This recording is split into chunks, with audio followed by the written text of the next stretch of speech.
Hey, welcome to the Micheaux Mission, Two Men, One Podcast, every black film ever made. My name is Len, a.k.a. the Bat Tribble, and as always, I am joined by my partner. Hey, this is Vincent Williams. It is June, which means that it is Black Music Month all over the world. Yeah. I said it.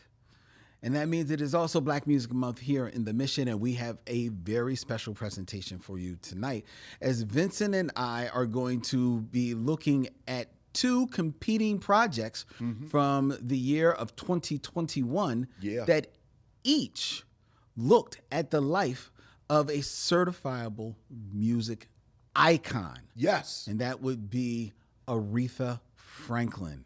We're going to be looking at 2021's Respect, starring Jennifer Hudson, versus NatGeo's Genius series, which devoted their third season to Aretha, a 8-part series starring Cynthia Erivo as Aretha Franklin. That is what we're going to be looking at, contrasting, comparing. What did they have to say? What did they miss about the life of Aretha Franklin? And before we get into that in particular, I know we've talked about this previously on other stops on the mission, but there are few who hold a candle to Aretha Franklin. Yeah. Oh, yeah. With you, Vincent. Yo, yeah. I mean, look, she is actually the queen. You know, this is foundational. Yeah. Absolutely foundational. I don't think there is any accolade. There's no honor that you could bestow upon Aretha Franklin that I don't think is 100% not earned. And I think that run of the albums from, you know, I Never Loved a Man As Much As I Loved You to, you know,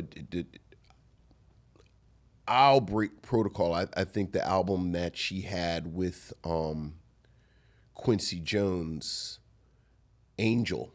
Yeah. Like, some people stop before Angel, but I think Angel is an absolute masterpiece.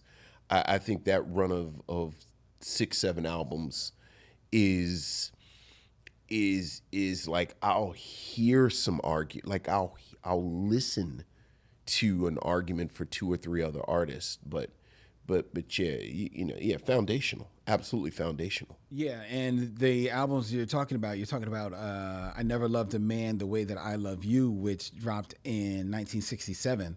And after that, there's Aretha Arrives, Lady Soul, Aretha Now, Soul 69, Soft and Beautiful, This Girl's in Love with You, Spirit in the Dark, Young, Gifted, and Black, Look, Hey Now, Hey, The Other Side of the Sky, Let Me in Your Life, With Everything I Feel in Me, You, then she appears on the Sparkle soundtrack.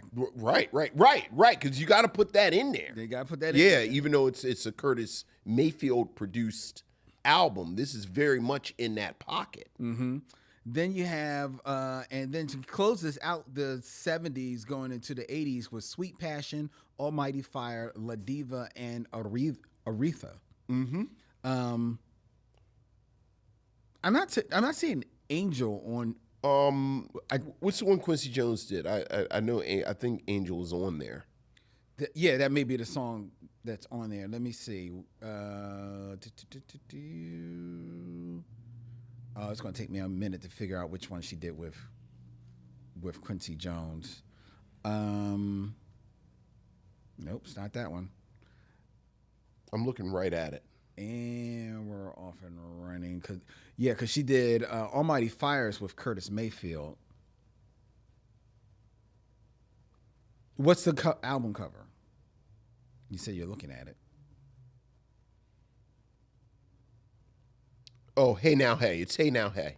Okay. Yeah. Okay. Yeah, and that's even before Let Me in Your Life with Everything I Feel You and the Sparkle soundtrack. Yeah. That's before that. Yeah. The Sparkle soundtrack is incredible. Yeah. You know what I mean? So yeah, she is certifiable. One of the immortal voices, sounds of the world.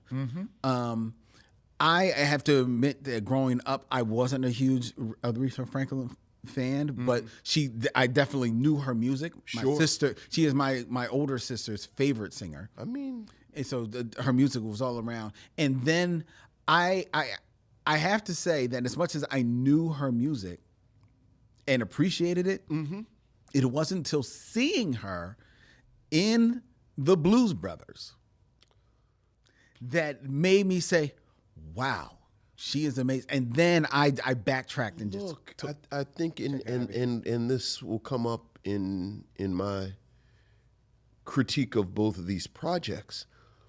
I don't think you can overemphasize the importance of that appearance in the Blues Brother and how that single-handedly introduced her to a lot of a brand new audience. Like I think what you just said is the quintessential Gen X bleeding into Gen Y a little bit experience, where for many of us, because Aretha Franklin was our mothers, our older sisters, our aunts, it doesn't even feel like it's enough to say their favorite music, singer. Yeah. It was like their muse. You're right.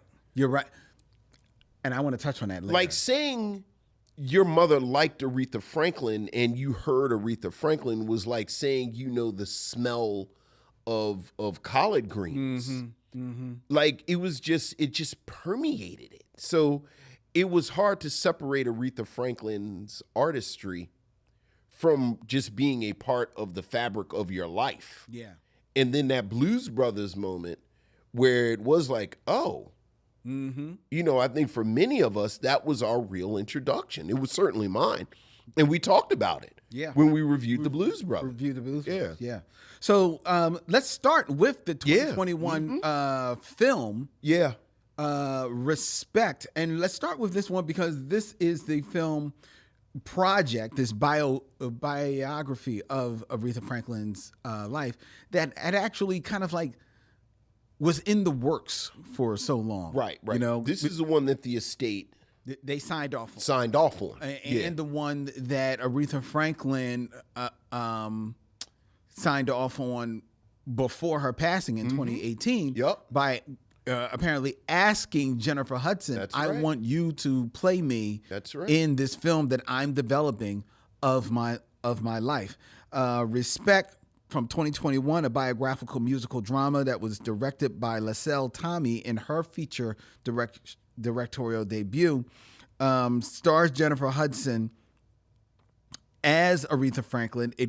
The story goes from Aretha Franklin as a young child all the way to her recording of the Amazing Grace at that great, returning home to the church with her father in the 70s. That was captured in a documentary that's only recently just been unearthed. Which you have to talk about that a little bit too. Yeah. The film stars Jennifer Hudson as Aretha Franklin. It also stars Forrest Whitaker as her father, Audra McDonald as her mother, Mark Maron, Titus Burgess, Mary J. Blige, and Vincent's favorite, Marlon Wayans. In this film. And also, let's give some props to Sky Dakota Turner, who plays a young Aretha Franklin in this film, as well as Sagan Singblow, who plays her, and Haley Kilgore, who plays her sisters, Irma and Caroline, and Heather Headley popping up as Clara Ward. In this film from 2021 that, tells Aretha Franklin's life, is probably another star vehicle for Jennifer Hudson, who famously reproduces a lot of the classics of Aretha Franklin. Yes, she does. For this song. for this film in her own style, in her own way, which and Jennifer Hudson is an incredible singer, so she does a lot of these songs justice. What do you got to say about this film? I'll just start with the word unfortunately. Unfortunately, this film is exactly what I thought it was going to be. And you knew it, and we've talked about this many times at this point. I think this film out the gate had two strikes against it. Aretha Franklin is so beloved, so iconic, so just sacred. Yes, there you go. She is sainted. That nothing is ever really going to dig into the life of Aretha Franklin in any true, accurate fashion. And this is particularly a challenge with someone like Aretha Franklin, who has had an amazingly complicated life. Yes. You know, she gets pregnant at 12 years old. She gets pregnant at 15 years old. By definition, she has been sexually assaulted. Her amazingly complicated relationship with her father. Her father as an amazingly complicated figure. I think Aretha Franklin herself is complicated. And this film very much plays a lot of it with kid gloves. Like, you can tell the people in Aretha Franklin's life that the Franklin estate decided are going to be the sacrificial lamb that serve as the antagonist, particularly her first husband. Yeah. Ted White, played by Marlon Wayans, who, you know, put a pin in Marlon Wayans. And I think that, and then the second strike is, of course, anything that the estate signs off on. As you mentioned, Aretha Franklin hand chose Jennifer Hudson. Aretha Franklin and the Franklin estate were very involved. And it should be so noted that as complicated as her life was, Aretha Franklin was very guarded with her. Franklin was amazingly guarded with her, which is her right. You know, to be clear, I don't think we are owed Not at this. But if you're going to do it, do it. So right there, I think that hampers the film right out the gate. The storytelling is you know, it kind of, the choices that are made with the chronology are ones that I wouldn't make. Like, you spend 20 minutes with Aretha as a child. It's an hour before she gets on Atlantic, which I think is an amazing mishap. There's a moment in the film where she and her husband go into Muscle Shoals. Yeah. And that's where the beginning of the great run begins. And I wrote in my notes, this is where the movie should have started, right here. And then, you know, you kind of go from there because there's so much of her life that isn't addressed. Like you said, it ends at Amazing Grace. I think Aretha Franklin has an amazing second act that is not touched upon at all. Frankly, I don't think it's touched upon in the NatGeo series either, but we'll talk about that when we get to it. Performances, I think, again, everyone in the film, I think Forrest Whitaker is not fully committing. Yeah. I think some of the casting choices are confusing. Titus Burgess, I can't take Titus. Frankly, I literally cannot take him seriously. Like, Titus Burgess plays James Cleveland, and he, you know, I just see him as this comedic actor.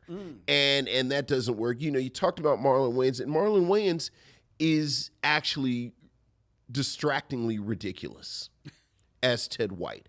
And I say that fully with my chest as someone who has very vocally and consistently been a fan of Marlon Wayans as an actor. But I think Marlon Wayans, it's too much going on. Like I think anytime a well-known actor is in period clothing and period hairstyles, like he has an afro and this mustache, you're already treading on thin ice, that you look a little ridiculous. He has this affectation where I assume he's imitating the way that Ted White speaks that comes off as comical. I don't think he and Jennifer Hudson have any chemistry. Like, for this to be this very sexual relationship where they're drawn to each other, I never feel any of that on the screen. Which then gets to what I think is what makes this project the weakest. I think Jennifer Hudson is so tenuous and sort of almost playing with kid gloves. I think she loves Aretha Franklin so much that I never get a sense of her as Aretha Franklin.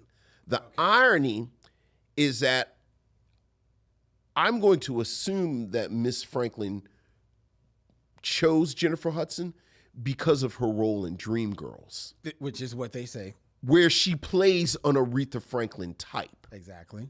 She is better as Aretha Franklin in Dreamgirls than she is in this. Yeah. And that's the real shame. I think the one shining light of this film, Jennifer Hudson, her voice is magnificent, is absolutely magnificent. There is a moment in this film where she recreates Aretha Franklin singing not I Never Loved a Man as Much as I Love You, but she's singing Ain't No Way. Yes.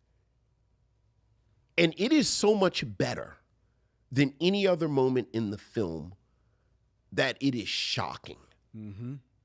And this is a moment, as you said, Jennifer Hudson is not imitating Aretha Franklin when she sings. Like, this is Jennifer Hudson. Yeah, putting her stamp on. Putting her stamp on it. And it is amazing. And those are the strongest parts of the film, when Jennifer Hudson gets to sing. Yeah. But besides that... Yeah, almost like she's doing Aretha Franklin cosplay a little bit. Right. Yes, right. I agree with you. But besides that, I did. Like, there were so many... And, you know, perhaps if it was a more seasoned director... Yes. You would have gotten something... But yeah, this film, again, I'll end where I started. This film, unfortunately, is exactly what I thought it was going to be. Yeah, it's funny you pointed out that moment. That is a powerful moment. But the other powerful moment in this film for the Aretha Franklin character is the moment where you see young Aretha with her mother, played by Audra McDonald, who is classing up the joint.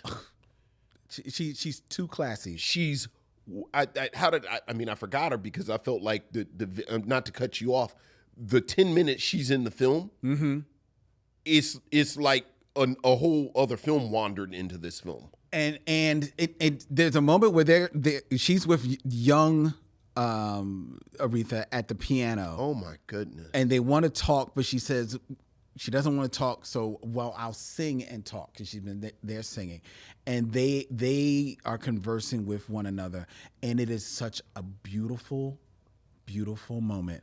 And then that is bookended at the end, where Aretha Franklin, her mother, who dies early in the film, but she returns in a vision when Jennifer Hudson is battling her demons of alcoholism, and she returns to her when she's at her worst, takes the bottle from her hands and just holds her in her head, in her arms, and lightly sings to her. You could barely hear Audra McDonald singing, and smartly the direction, all sound drops out, so you're just hearing her hold her daughter and singing to her. It is so sweet, such a beautiful, tender moment, and that is the best scene in this film to me. Mm-hmm. And those two bookends they almost make up for the rest of the film. Like you said, I don't know. Marlon Wayans, we've championed him. Mm-hmm. It went left in this. He made a choice. He made a choice. He made a choice. He made a choice. Okay, bruh. Well, I can't be mad at you. You made a choice. Right. But it was the wrong choice. Yeah. There is no chemistry between him and Jennifer Hudson. The chemistry, I think when Jennifer Hudson as Aretha Franklin is acting against everybody else that is who she is not supposed to be in a relationship with, she's good. Because Mark Maron as Jerry Wexler, yeah. Oh my God, he is well, I'm a huge fan of Mark Maron, but he brings so much energy to this movie. Mm-hmm. Like he almost makes the scenes with him and Marlon Wayans work. Mm-hmm. But the scenes with him and Jennifer Hudson are fantastic. The scenes with Jennifer Hudson's Aretha Franklin, and there are some moments, not as many as I would like, but there are some moments of her with her sisters that are good. The moment with Mary J. Blige as Dinah Washington. Yeah. And she says, "Bitch, are you going to sing the Queen song? The Queen songs in front of the Queen? I was like, oh, Mary? And then Mary goes backstage? You know that's based on a true story. I know. Yeah. I know. Yeah. I know. Which, for me, who all I know is Dinah Washington from my mom played Dinah Washington music, I'm like, this is a whole other side of Dinah Washington. Yeah, apparently she was a firecracker. I'm like, okay, Dinah Washington, I'm with you. And you're played by Mary J. Blige, who is the king of hip hop, and R&B and soul. So those scenes worked for me. But overall, yes, the whole thing doesn't come together for me. And you're right, it plays safe with the whole demons thing. It kind of like wants to, hey, we showed that she had young children. We showed that she was an alcoholic.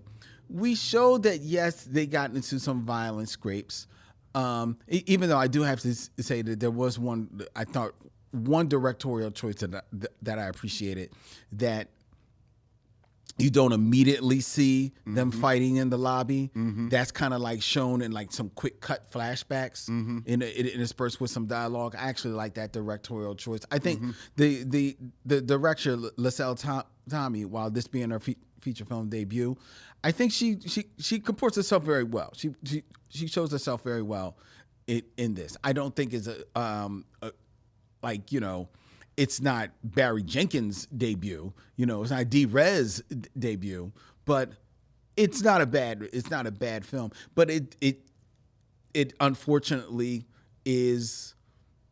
has to, clear the censors of the Aretha Franklin estate. Right. And I think that at the end of the day is going to hamper it.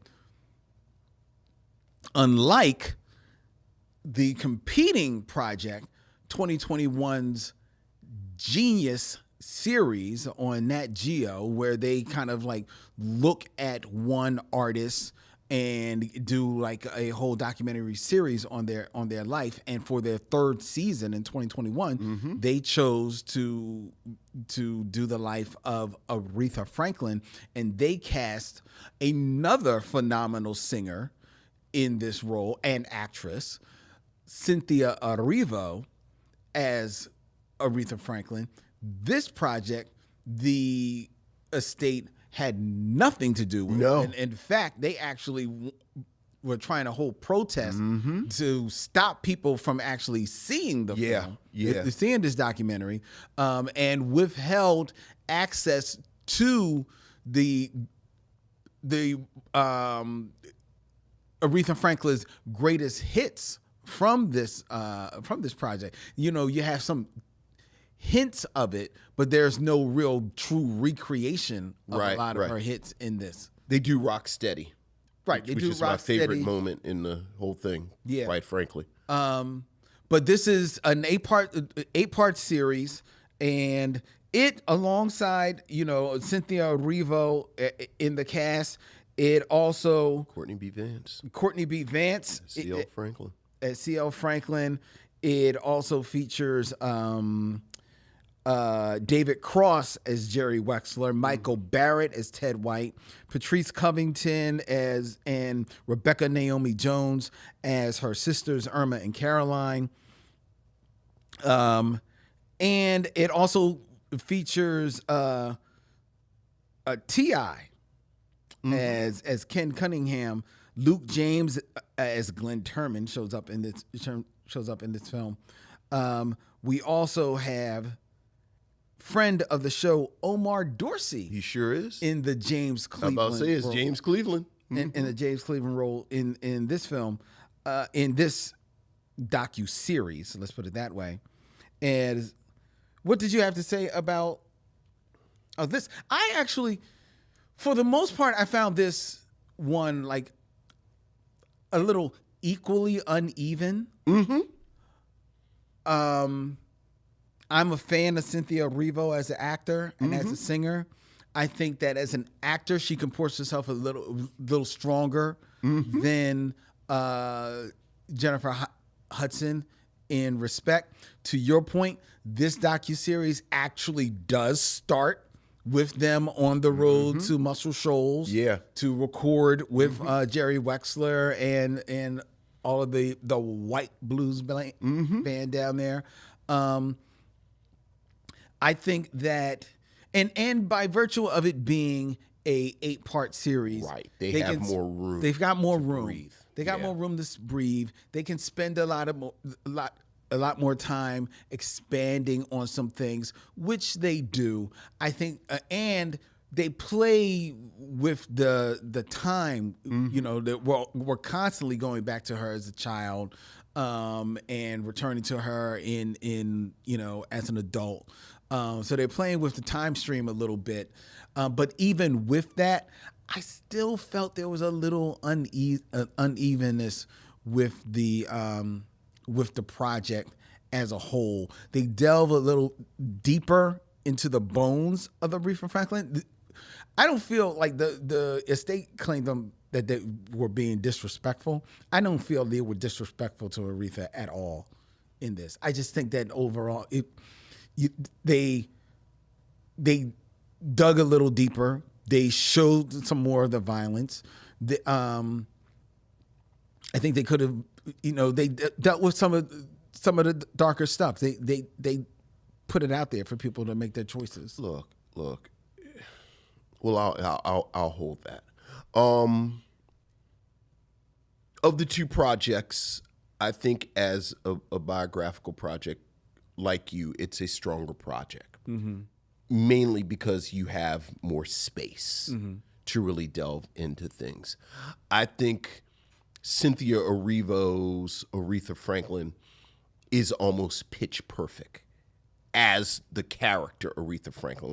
Like Cynthia Erivo as an actor, I think very much is Aretha Franklin. Like Aretha actually has a very specific cadence when she spoke, and Cynthia Erivo sounds like her. Now, my hot take, and you know, I don't know how much you gonna be upset about this or not. I am ready to admit I'm not actually a fan of Cynthia Erivo singing. Okay, fair. I think Cynthia Erivo is what many of us, including myself at time over the years, accuse Beyonce of. I think she has a very powerful voice. I think technically she is someone who has mastered that voice, who clearly has studied. But Cynthia Erivo just sounds like she's doing a job every time I hear her sing. Like whether it's The Color Purple, whether it is her covering someone else, like she was just at the Tonys last night. You know, it pained me to say it when we saw her in Wicked. Like frankly, I think Ariana Grande was better than her in Wicked. Like, at the risk of just sort of being reduced, like Cynthia Erivo just doesn't have soul to me. And when she was in her singing, you know, the irony is, as soon as she closes her mouth to sing, she is Aretha Franklin. It's just when she sang in this, it was just, again, it was almost like AI. You're right. Singing it. I agree. Okay, well, thank you, because I like her singing, but I agree with your I can see what you're saying. Yeah, so in my mind, that you know, the sad part is that was the weakest part of her performance to me as Aretha Franklin. But when she was Aretha, she was fantastic. But look, let's just bottom line, like all this tiptoeing around Aretha Franklin's life and the kid gloves and the disrespect, it has never been about Aretha Franklin. This is about C.L. Franklin, her father, and his legacy. And I think what really upset them the most, Courtney B. Vance's portrayal of C.L. Franklin at these infamous parties, and the way he conducts himself, and the way we the way we obscure James Cleveland's sexuality and everything, and the again, frankly, the by definition sexual abuse that Aretha Franklin suffered at the hands of men around her. We don't want to talk about all of this because that reflects badly on C.L. Franklin. And in my mind, for me, the Franklin dynamic was the strongest part of this project versus the other. Like, I think Aretha had a complicated relationship with her sisters. I think she did. That they touch on in one scene in the movie. Yes. But they deal with it a bit more in this project. But as you said, even dealing with it more deeply and substantially than the film, it's not really dealt with that much. Right. And that weakens the overall project. But I wonder, to that point. And you know, just to finish, like as we said, the film, neither project really touches on her second act. Really, not really. Like they show the part where she leaves Atlantic, she and Jerry Wexler kind of break, and she goes off, but that's really kind of the end. Like, yeah, both of these projects were exercises in legacy building. And much like we've talked about other, you know, whether we're talking about Get On Up, like these sort of post-Ray projects, people are telling their story. People are laying out their legacy, which, as we just said, is their right. But in the midst of doing that, it weakens it as an artistic project. And I think so much time is spent on this period with Ted White, with her second husband, with Ken Cunningham, with, you know, we're trying to massage and present this relationship with her father, is because Aretha Franklin and the Franklin estate want to lay this narrative out, which, as we talked about when we watched it, we would argue that's why they were so resistant to the release of Amazing Grace. Yes. Because Amazing Grace, the truth don't care who tells it. You can tell whatever story you want. You can see on the footage of Amazing Grace how complicated the dynamic is between Aretha Franklin, who is at the height of her power, the relationship in the dynamic between her and her father and her and James Cleveland. And that footage tells the tale more than all, I think, 8 hours of Genius and 2 hours and 25 minutes of Respect do. Yeah. And the shame of it is, like you just said, it's going back to Respect. At its 2 hours and 25 minutes, like they had the room to get a little bit more meat on that bones. Right. You know? I will push back on one thing you did say about Respect. I meant to clock about Titus Burgess as James Cleveland. I get that he's usually a comedic actor. And I think he is a little softer in this. I actually enjoyed his performance. Yeah, I thought he was miscast, and all jokes aside, I know he's our friend and all, but Omar is so good as James Cleveland. I think he captures the physicality.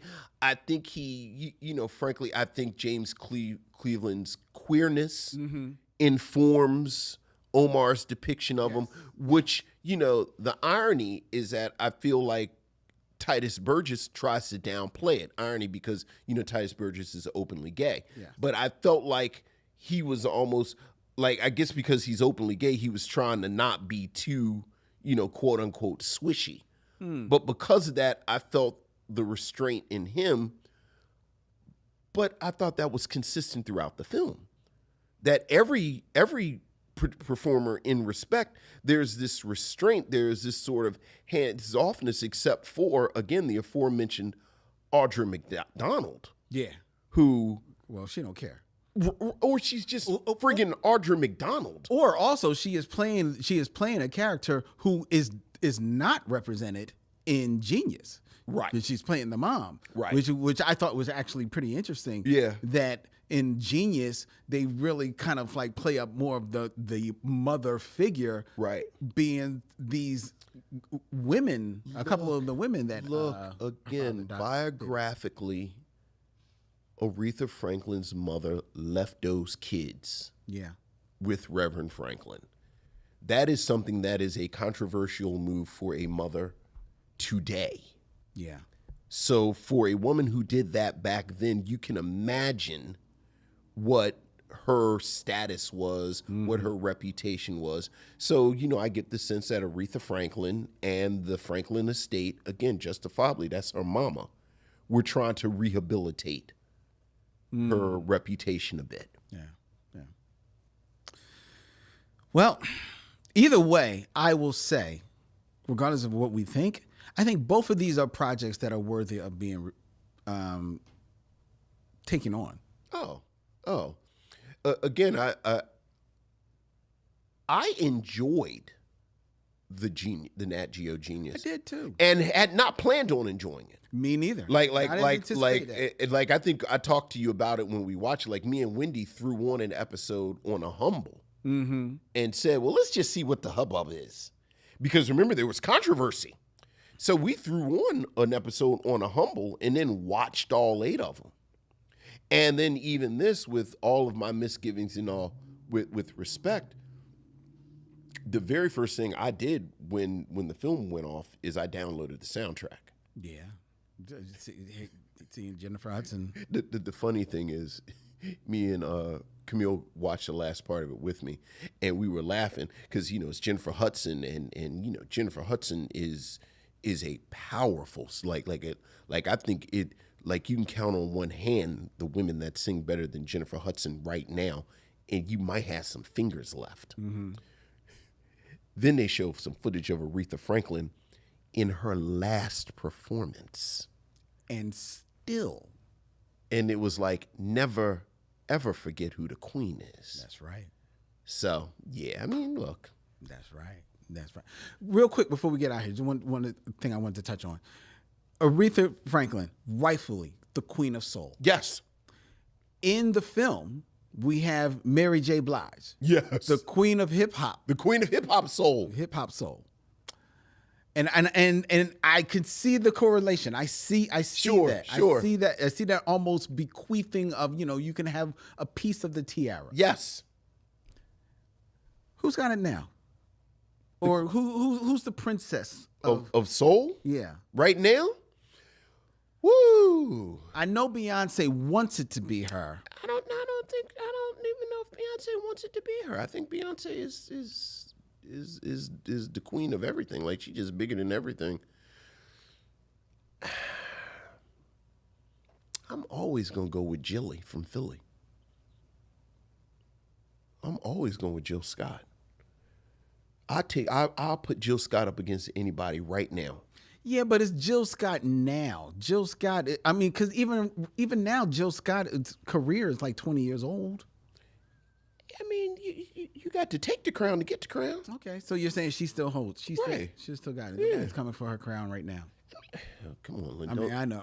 I'm asking the wrong person. Don't get me to shake my hand. I'm asking the wrong person. I'm sorry. All right, Jill Scott. First of all, okay. Can't none of these girls sing except Beyonce. Who under 40 can sing? Jasmine Sullivan. Okay, that's true. You know what? I always forget how. No. I always forget how young Jasmine Sullivan is. Because Jasmine Sullivan, first of all, she's been singing with grown people, much like Aretha Franklin. Yes. Like, first time I saw Jasmine Sullivan, she was like 11 at the Five Spot. At the Five Spot. Yeah. So I always forget how young Jasmine Sullivan is. She got a grown ass woman voice. Yeah. All right, Jasmine Sullivan.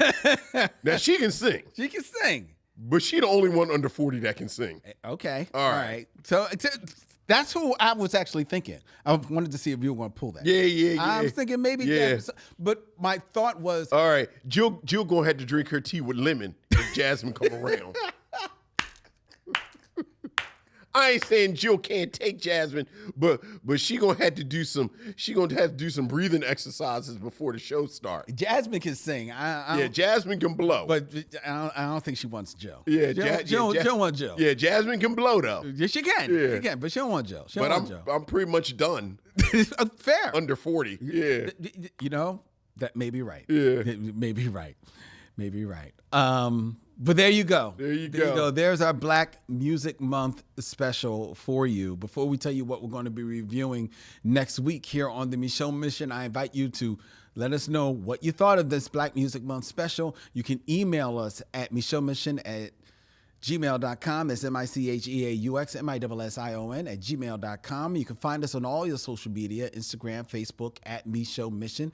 You can find us on YouTube, where you're watching us right now, where you can subscribe, hit the bell, and be notified of when we go live. When we go live next week. We're not live now, but we're going live next week. Right here from Young Junk, Philadelphia's premier video podcast palace. If you want to book yourself in one of their fabulous studios, hit up our man Dylan at youngjunk.com. That's DYLAN at youngjunk.com. The Micheaux Mission is available as a podcast on Apple, Spotify, everywhere you find podcasts. You'll find the Micheaux Mission, which is brought to you by The Podglomerate. ThePodglomerate.com. They make podcasts work, such as ours, which will be here, returning live June 24th, right here at Young Junk, to finally and officially sit down and review from 2025 Ryan Coogler's Sinners, starring Michael B. Jordan. And Michael B. Jordan. And we invite all of you in. Yes. Next week, here on the Micheaux Mission. Until then, he's Vincent, I'm Len, and in parting we say, we'll see you in the